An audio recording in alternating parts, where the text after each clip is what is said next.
Sa totoo lang, di ka ba nagtataka na kahit anong sipag ang gawin mo sa trabaho at halos di ka na makatulog ay hindi ka pa rin nakakaipon? Lahat naman tayo ay gustong makaipon ng pera. Maaaring ito ay sa pagsisimula ng isang negosyo, pag-i-invest, emergency fund at marami pang iba. Yun nga lang, karamihan sa mga Pinoy, kahit anong pilit at sakripisyo ang gawin nila, ay tila ba hirap pa rin silang makaipon ng pera. Di naman natin sila masisisi dahil na rin sa ang perang kinikita nila ay kadalasang parang dumadaan lang sa bank account nila sa dami ng kanilang bayarin. Kaya sa video na ito, pag-uusapan natin ang mga dahilan kung bakit maraming Pinoy na kahit anong gawin nila ay hirap pa rin makaipon ng pera. Una, kulang o maliit ang kinikita. Ito ang number one factor. Marami sa atin ang nahihirapan mag-ipon ng pera dahil na rin sa kakulangan ng kita. Dagdag pa rito ang patuloy na pagtaas ng presyo ng mga pangunahing bilihin at mga bills tulad ng pagkain, pabahay, gamot at edukasyon at nagpapahirap palalo sa mga taong limitado lang ang kita nila. Ang masakit pa ay mabilis pang tumaas ang presyo ng mga bilihin kaysa sa pagtaas ng sweldo mo. Ang patuloy na pagtaas ng mga presyo ng bilihin kumpara sa pagtaas ng sahod ay nagdudulot ng malaking pagkakaiba sa pagitan ng mga gastusin at kinikita ng maraming tao. Paano ka nga naman makakapag-ipon ng pera kung ang calculator na gamit mo ay hirap na hirap mag-compute kung paano mo pagkakasyahin at ano pa ang pwede mong tipirin para lang makaipon? Dahil sa kakulangan ng kita, maraming tao ang hindi nakakapag-ipon para sa kanilang retirement o kung sakali magkasakit sila at di na makapagtrabaho. Ang ganitong sitwasyon ay maaaring humantong sa mas malalang problema tulad ng pagkalubog sa utang, hindi pagkakaroon ng kakayahan na magbayad ng mga bills at hindi pagkakaroon ng matagalang financial security. Ang pangalawa, ang pagiging breadwinner sa pamilya. Ang mga breadwinner ay may malaking responsibilidad na tustusan ang pang-araw-araw na pangangailangan ng kanilang pamilya tulad na lang ng pagkain, tirahan, gamot, edukasyon at marami pang iba. Ang pagtugon sa mga pangangailangan na ito ay maaari maging sanhi na hindi nila kaya maglaan ng pera para makapag-ipon. Bukod sa responsibilidad sa pang-araw-araw na gastusin ng pamilya, may mga additional na pangangailangan din tulad ng mga emergency medical expense ng mga tumatandang magulang, pagpapaaral at gastos sa school sa mga mas nakakabatang kapatid o pagkakaroon ng mga hindi inaasahang gastusin tulad na lang ng pagpapaayos ng bahay na nasira ng bagyo. Ang ganitong mga pangyayari ay maaaring humantong sa paggamit ng konti nilang naipong pera o pagkuha ng mga utang na may mataas na interes para lang matugunan ang mga ito na nagre-resulta na hindi sila makaipon ng pera. Ang pangatlo, lubog sa utang. Ito ang katotohanan. Maliit na nga ang kinikita mo at breadwinner ka pa. At kapag kinapos ka sa panggastos, ay utang ang solusyon mo. Then malulubog ka talaga sa utang. Mahirap mag-ipon ng pera kung ang iyong naiipon ay pambayad lang ng iyong utang at sa interes nito. Pero karamihan din naman sa ating mga Pinoy ay lumalagpas sa kanilang kakayahan na magbayad ng utang dahil na rin sa kawalan ng tamang financial planning at kawalan ng disiplina sa paggastos. Di rin natin maiiwasan na may ilan na pilit sa pagbili ng mga bagay na di naman talaga kailangan kahit wala naman silang budget para sa bagay na ito at ito ay nagre-resulta lamang sa pagkalubog sa utang.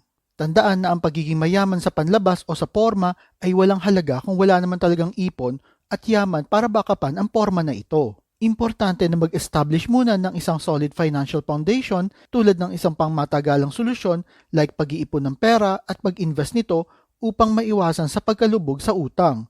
Kaysa naman puro porma lang pero wala naman talagang laman ang bulsa.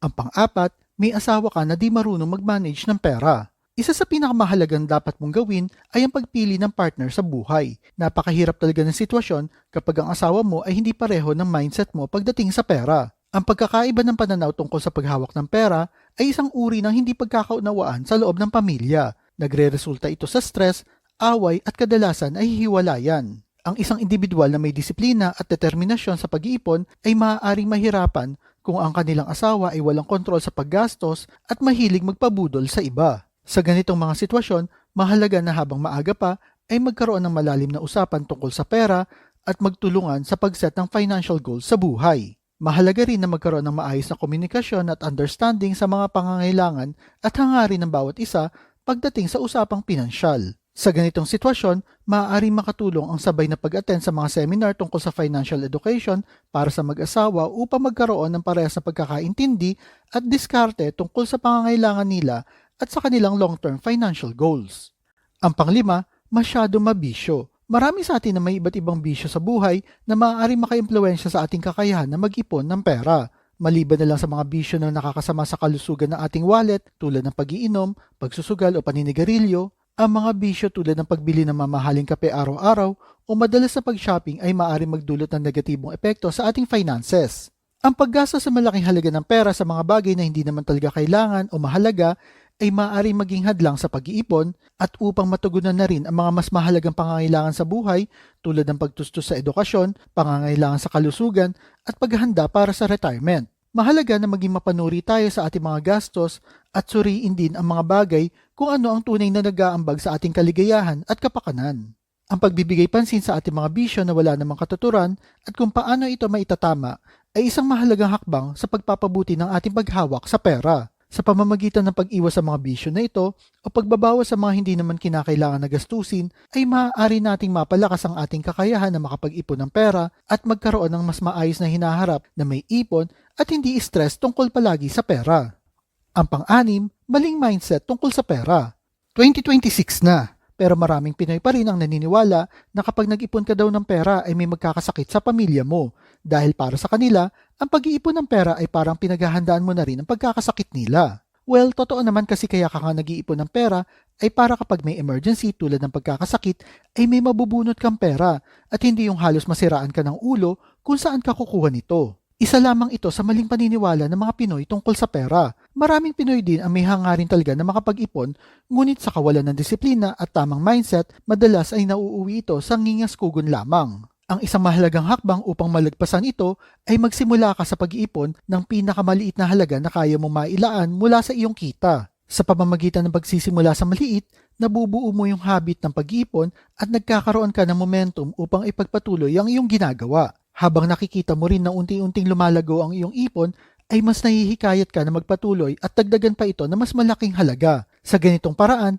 ay hindi mo napapansin na lumalaki na pala ang iyong naiipon at unti-unti mo na rin naaabot ang iyong pangarap. Ang pagiging consistent at disiplinado sa pag-iipon at pag-iwas sa mga maling paniniwala ay may malaking impact para magtuloy-tuloy ang iyong pag-iipon. Ang pangpito, utang na loob. Walang masamang tumulong.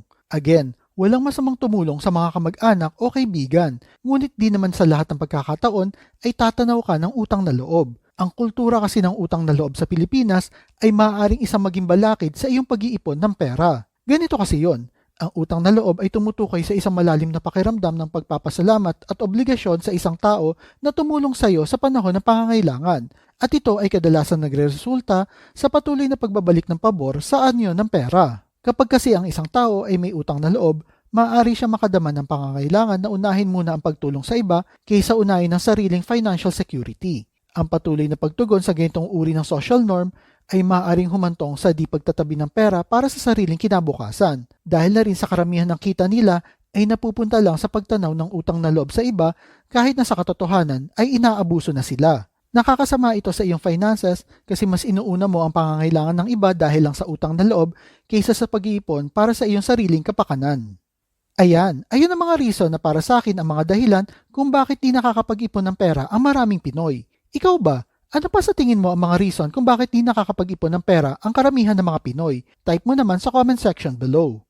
At kung mahilig kayo sa mga videos tungkol sa pera, motivation na business, like and share nyo lang ang video na ito at kita-kita po ulit tayo sa mga susunod na video.